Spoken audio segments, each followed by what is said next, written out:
তাহাজ্জুদ নামাজ আদায় করার পরে নবীজি সাল্লাল্লাহু আলাইহি ওয়াসাল্লামের শিখানো ছোট্ট একটি দোয়া যদি আপনি পাঠ করতে পারেন, আল্লাহ পাক রব্বুল আলামিনের আরশ আজিম পর্যন্ত কাঁপতে থাকেন এবং আপনার জন্য দোয়া করেন।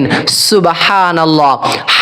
হাদিসের ভিতরে এসেছে, যে ব্যক্তি এই জিকিরটা পাঠ করে, আল্লাহ পাক রব্বুল আলামিনের আরশ আজিমের ভিতরে একটি নূরের খুঁটি রয়েছে, ওই নূরের খুঁটি ততক্ষণ পর্যন্ত হেলতে দুলতে থাকে যতক্ষণ পর্যন্ত বান্দাকে মাফ না করা হয়, যতক্ষণ পর্যন্ত বান্দার মনের নেক আশা বাসনাকে আল্লাহ তাআলা কবুল না করে নেন।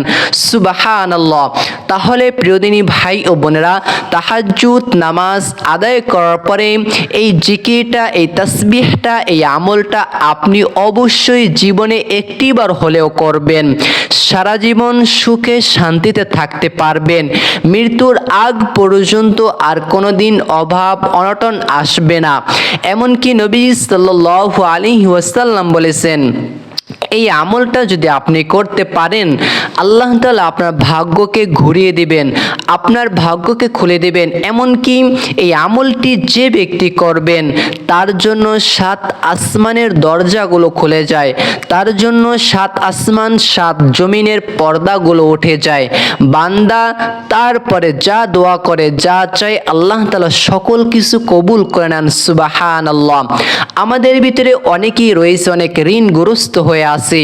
আল্লাহ তাআলার কাছে যদি ছোট্ট আমলটা করে দোয়া করতে পারি, ইনশাআল্লাহ আল্লাহ তাআলা ঋণ থেকে মুক্তি দান করবেন। আমাদের ভিতরে অনেকেই অনেক অভাবের ভিতরে রয়েছেন, দুশ্চিন্তা, পেরেশানি, হতাশাগ্রস্ত হয়ে আছেন। আল্লাহ তাআলা ইহা থেকে আপনাকে আমাকে মুক্তি দিবেন। আল্লাহ তাআলা আমাদেরকে সহজ এবং সঠিক রাস্তা খুলে দিবেন। তারপরে আমাদের ভিতরে অনেকেই রয়েছেন যাদের সন্তান হয় না। একটা সন্তানের জন্য হাজার হাজার লক্ষ লক্ষ কোটি কোটি টাকাও নষ্ট করেছেন, খরচ করেছেন, তারপরও সন্তান হয় না। যদি এই তাসবিহটা, এই জিকিরটা তাহাজ্জুদ নামাজ আদায় করার পরে আপনি পাঠ করতে পারেন, আমলটা করতে পারেন, ইনশাআল্লাহ আল্লাহ তাআলা আপনার দোয়াকে কবুল করে নিবেনই। এমনকি আমাদের ভিতরে অনেকেই রয়েছেন যাদের চাকরি হয় না। যদি এই আমলটা করতে পারেন, আল্লাহ তাআলা অতি দ্রুতই চাকরির ব্যবস্থা করে দিবেন।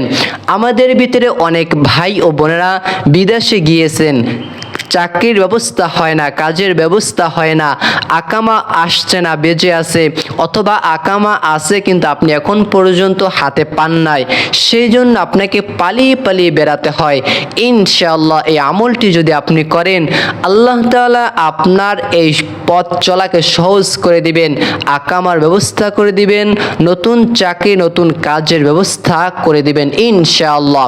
তাহলে এইবার চলুন এই তাহাজ্জুদ নামাজ কখন কত রাকাত আদায় করবেন, কোন কোন নিয়মে এই দোয়াগুলো পাঠ করবেন, সকল নিয়ম কানুনটাই আমি আপনাদেরকে এক্ষুনি শিখিয়ে দিচ্ছি, বলে দিচ্ছি। লক্ষ্য করে শুনবেন এবং এই আমলটি আপনি জীবনে একটিবার হলেও করবেন ইনশাআল্লাহ। তাহলে প্রিয়দিনী ভাই ও বোনেরা, হযরত আবু হুরায়রা রাদিয়াল্লাহু তাআলা থেকে বর্ণিত আছে, আল্লাহ পাক রব্বুল আলামিন প্রতি রাতের তৃতীয় অংশে প্রথম আসমানে চলে আসেন। আল্লাহ পাক রব্বুল আলামিন যখনই রাতের তৃতীয় অংশ চলে আসে, আল্লাহ তাআলা সপ্তম আসমানকে ছেড়ে দিয়ে, ষষ্ঠম আসমানকে ছেড়ে দিয়ে, পঞ্চম আসমানকে ছেড়ে দিয়ে, চতুর্থ আসমানকে ছেড়ে দিয়ে, তৃতীয় আসমানকে ছেড়ে দিয়ে, দ্বিতীয় আসমানকে ছেড়ে দিয়ে আল্লাহ পাক রব্বুল আলামিন প্রথম আসমানে চলে আসেন এবং বান্দাদেরকে ডাকতে থাকেন, ও আমার বান্দারা, তোমাদের কার কি প্রয়োজন, আমি আল্লাহ তাআলার কাছে চাও, আমি আল্লাহ তাআলা তোমাদেরকে দিয়ে দেব। সুবহানাল্লাহ। আল্লাহ তাআলা একটা একটা নামটা ধরে ধরে বলে বলে বান্দাদেরকে ডাকতে থাকেন যতক্ষণ পর্যন্ত বান্দা চায় আল্লাহ তাআলা এই বান্দাকে দিয়ে দেন। সুবহানাল্লাহ। তাহলে চলুন সেই তাহাজ্জুদ নামাজ কিভাবে আদায় করবেন সহজ এবং সঠিক নিয়ম কানুনটা যদি আপনি জানতে পারেন আপনারও অনেক উপকার হবে, এমনকি আপনাদের কাছ থেকে আমি কিছু হলেও শিখতে পারবো ইনশাআল্লাহ। তাহলে চলুন কিভাবে 2টি রাকাত কমপক্ষে হলেও তাহাজ্জুদ নামাজ আদায় করার পরে এই আমলটা করবেন সেই নিয়ম কানুনটা আমি এক্ষুনি বলে দিচ্ছি, আপনি লক্ষ্য করে শুনতে থাকুন। আপনি চেষ্টা করবেন রাত যখন প্রথম অংশ চলে যায়, দ্বিতীয় অংশ যখন চলে যায়, তৃতীয় অংশ যখন চলে আসে, তখনই আল্লাহ তাআলা প্রথম আসমানে আসেন। কিভাবে আসেন সেটা আল্লাহ তাআলাই ভালো জানেন, কিন্তু হাদিসের ভিতরে নবীজি বলেছেন যে আসে, এর মানে অবশ্যই আল্লাহ তাআলা প্রথম আসমানে আসেন। এই জায়গায় কোনো সন্দেহ করা যাবে না, কোনো দ্বিধাদ্বন্দ্ব করা যাবে না। তাহলে আসুন সেই সময়টা আপনি কিভাবে কমপক্ষে 2টি রাকাত তাহাজ্জুদ নামাজ আদায় করবেন, প্র্যাকটিক্যালের নিয়ম কানুনটা শিখুন, অনেক কাজে আসবে। তাহলে চলুন, আপনি ভোর রাতে উঠবেন, ওঠার পরে আপনি সর্বপ্রথমে একটা দোয়া পাঠ করবেন, আলহামদুলিল্লাহিল্লাযী আহইয়ানা বা'দামা আমাতানা ওয়া ইলাইহিন নুশুর। ঘুম থেকে জাগ্রত হয়ে এই দোয়াটা পাঠ করবেন। এরপরে আপনি সুন্দর করে মিসওয়াক করে নেবেন অথবা বিরাশ করে নেবেন।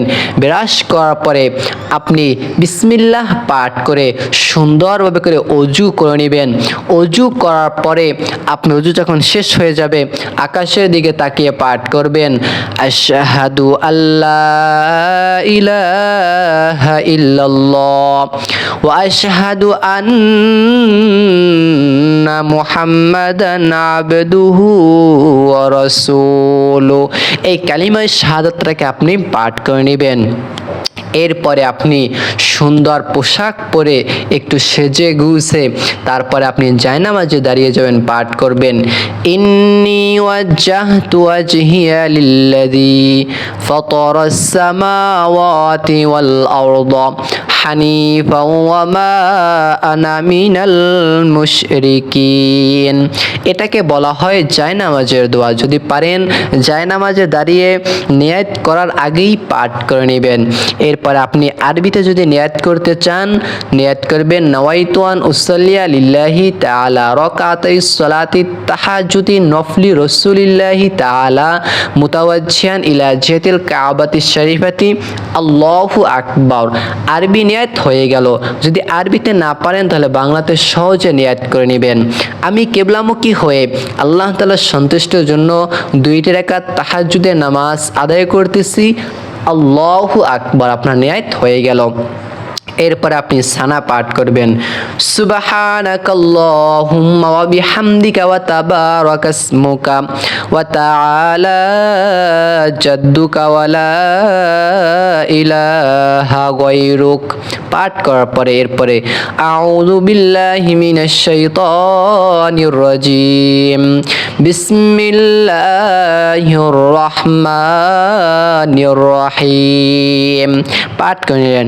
এরপরে সূরা ফাতিহা পাঠ করবেন, যেমন আলহামদুলিল্লাহি রাব্বিল আলামিন আর রহমানির রহিম মালিকি ইয়াউমিদ্দিন ইয়াকা না'বুদু ওয়া ইয়াকা নাস্তাঈন ইহদিনাস সিরাতাল মুস্তাকিম সিরাতাল লাযীনা আন'আমতা আলাইহিম গায়রিল মাগদুবি আলাইহিম ওয়ালাদ-দাল্লিন আমিন। এরপর একটি সূরা মিলিয়ে নেবেন, যেমন আমি সূরা ফিল পাঠ করতেছি প্রথম রাকাতে, যেমন বিসমিল্লাহির রহমানির রহিম আলাম তারা কাইফা ফাআলা রাব্বুকা বিআসহাবিল ফিল আলাম ইয়াজআল কাইদাহুম ফি তাদলিল ওয়া আরসালা আলাইহিম তায়রান আবাবিল তারমিহি বিহিজারাতিন মিন সিজিল ফাজআলাহুম কাসফিম মাকুল। এরপরে আপনি আল্লাহু আকবার বলে রুকুতে যাবেন, পাঠ করবেন সুবহানা রাব্বিয়াল আযীম, সুবহানা রাব্বিয়াল আযীম, সুবহানা রাব্বিয়াল আযীম। তিনবার পাঠ করার পরে সামি আল্লাহু লিমান হামিদা বলে দাঁড়িয়ে যাবেন। এরপরে আপনি সিজদায় চলে যাবেন, আল্লাহু আকবার বলে সিজদায় গেলেন। এবার পাঠ করবেন সুবহানা রাব্বিয়াল আলা, সুবহানা রাব্বিয়াল আলা, সুবহানা রাব্বিয়াল আলা। তিনবার পাঠ করার পরে আল্লাহু আকবার বলে বসবেন, পাঠ করবেন আল্লাহুম্মা গফিরলি ওয়ারহামনি ওয়াহদিনি ওয়াআফিনি ওয়ারযুকনি। এই দোয়াটা পাঠ করে নেবেন। অন্যথায় আপনি ছোট্ট দোয়া পাঠ করে নেবেন, রব্বি গফিরলি ওয়ারহামনি। এরপর আপনি আল্লাহু আকবার বলে দ্বিতীয় সিজদায় যাবেন, পাঠ করবেন সুবহানা রাব্বিয়াল আলা, সুবহানা রাব্বিয়াল আলা, সুবহানা রাব্বিয়াল আলা। তিনবার পাঠ করলেন। এরপর আপনি আল্লাহু আকবার বলে দ্বিতীয় রাকাতের জন্য দাঁড়িয়ে যাবেন। এরপর আপনি আউযু বিল্লাহি মিনাশ শাইতানির রাজিম, বিসমিল্লাহির রহমানির রহিম পাঠ করে নিলেন।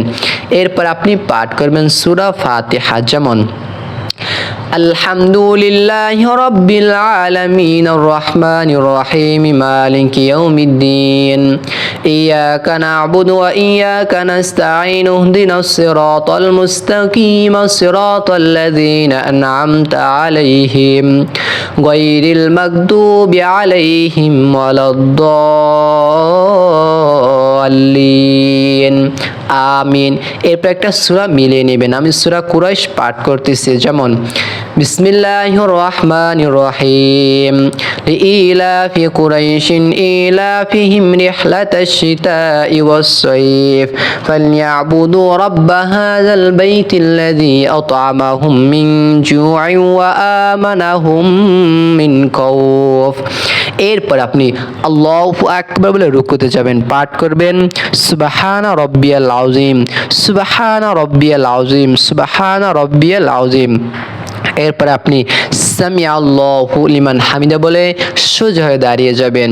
আমি যে একটু কথা বলে নিই, রুকু এবং সেজদা তাসবিহগুলোকে চাইলে আপনি 3 বার 5 বার 7 বার পর্যন্ত বেজোড় সংখ্যায় পাঠ করতে পারেন। এরপর আপনি আল্লাহু আকবার বলে সেজদায় যাবেন, পাঠ করবেন সুবহানা রাব্বিয়াল আলা, সুবহানা রাব্বিয়াল আলা, সুবহানা রাব্বিয়াল আলা। 3 বার পাঠ করার পরে আল্লাহু আকবার বলে 2 সিজদার মাঝখানে বসবেন, পাঠ করবেন আল্লাহুম্মা গফিরলি ওয়ারহামনি অথবা রব্বি গফিরলি ওয়ারহামনি। এরপর আপনি আল্লাহু আকবার বলে সিজদায় যাবেন, পাঠ করবেন সুবহানা রাব্বিয়াল আলা, সুবহানা রাব্বিয়াল আলা, সুবহানা রাব্বিয়াল আলা। 3 বার পাঠ করার পরে এরপর আপনি আল্লাহু আকবার বলে বৈঠকে বসে যাবেন, পাঠ করবেন তাশাহুদ, যেমন আত্তাহিয়াতু লিল্লাহি ওয়াস সালাওয়াতু ওয়াত তাইয়্যিবাতু আসসালামু আলাইকা আইয়ুহান নাবী ওয়া রাহমাতুল্লাহি ওয়া বারাকাতুহু আসসালামু আলাইনা ওয়া আলা ইবাদিল্লাহিস সালিহিন আশহাদু আল্লা ইলাহা ইল্লাল্লাহু ওয়া আশহাদু আন্না মুহাম্মাদান আবদুহু ওয়া রাসূলুহু। এরপরে দুরূদ ইব্রাহিম পাঠ করবেন, যেমন আল্লাহুম্মা সাল্লি আলা মুহাম্মাদ ওয়া আলা আলি মুহাম্মাদ কামা সাল্লাইতা আলা ইব্রাহিম ওয়া আলা আলি ইব্রাহিম ইন্নাকা হামিদুম মাজিদ আল্লাহুম্মা বারিক আলা মুহাম্মাদ ওয়া আলা আলি মুহাম্মাদ কামা বারাকতা আলা ইব্রাহিম ওয়া আলা আলি ইব্রাহিম ইন্নাকা হামিদুম মাজিদ। এরপরে দোয়ায়ে মাসুরা পাঠ করে নেবেন, যেমন আল্লাহুম্মা ইন্নী যালামতু নাফসি যুলমান কাসীরা ওয়া লা ইয়াগফিরুয যুনুবা ইল্লা আনতা ফাগফিরলি মাগফিরাতাম মিন ইনদিকা ওয়ারহামনি ইন্নাকা আনতাল গফুরুর রহিম।